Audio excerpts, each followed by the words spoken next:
Come over here, stand by my brother.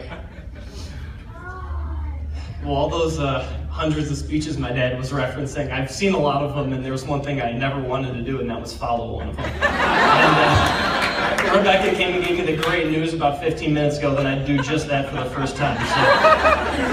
So here we go.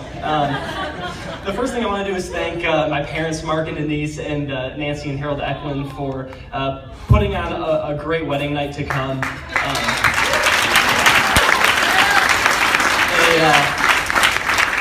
A tremendous beach party last night, and really helping arrange. The number keeps changing. First it was 114, then it was 180. I'm thinking it's 135. It feels like they did enough work for 200 people. So thank you for arranging everyone to come in, and thank you for coming, everybody. For those of you who don't know me and can't see the resemblance, I'm Rob's younger and more sunburned brother, Jeff. And Rob and I don't have your average brotherly relationship. Aside from the whole California-Chicago thing, we're as close as two people can be. And for those of you who know Rob, the story I'm going to tell won't surprise you at all. And for those of you who are just taking this week to get to know Rob, I hope this story expedites his introduction. When we were really young growing up in Michigan, so in case I need it. Thanks, Rob. When we were really young growing up in Michigan, Rob being 2 to 3 years older than me, he would get invited by his friends on, play dates and outings, to concerts and sporting events, or just to hang out at people's friends' houses. And being a few years younger than Rob, I would often get caught up in an age gap, where sometimes I'd have a hard time, catching up with him and his buddies. And, when they would call Rob to invite him out, and Rob would say, "Thanks for the invite, I'd love to come. Can my brother come too?" And this is where it gets tough. They'd go, "You mean the brother that mumbles all his words and crawls around on one leg?" Big shout out to Mark and Denise for my accelerated childhood development.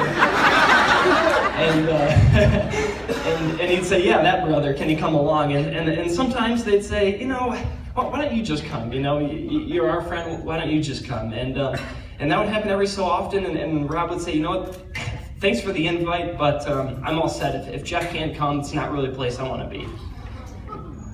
And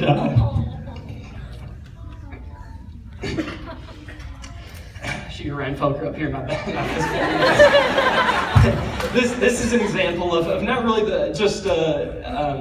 the great brother that I've had my whole life. It doesn't just talk about how great of a brother he's been for 26 years, but really it tells you what kind of person he is, what kind of friend he's always been, and most importantly, what kind of husband he's going to be.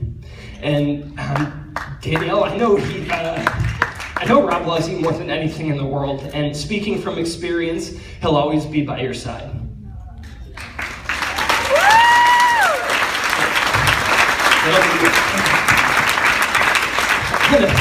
On a lighter note, I want to change gears a little bit and talk about Danielle. Which, by the way, Danielle, you look absolutely stunning tonight.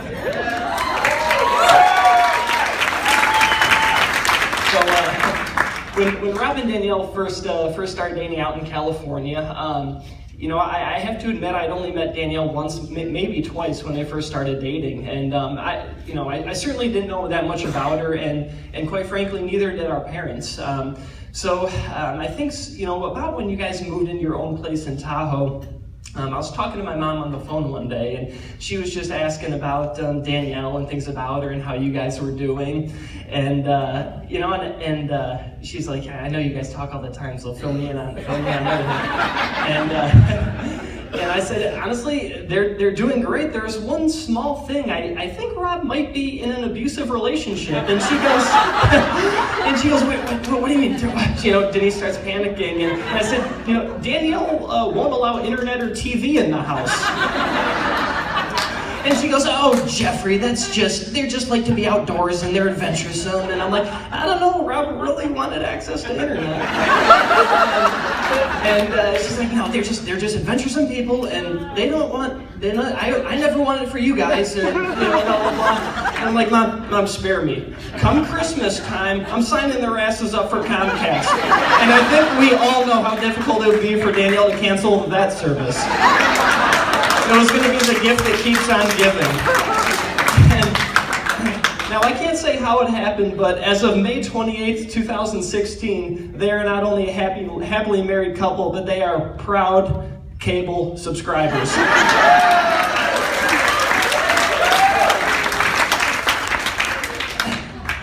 This is about by Rob.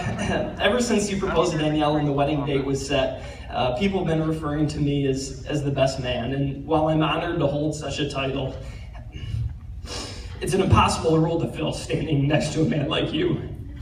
After reflecting on our life together and writing this speech and hearing the vows you wrote today and listening to everyone's stories this week, it's clear to me that regardless of my title tonight, you really are the best man in this room. I love you guys both. Cheers to you. Cheers to you.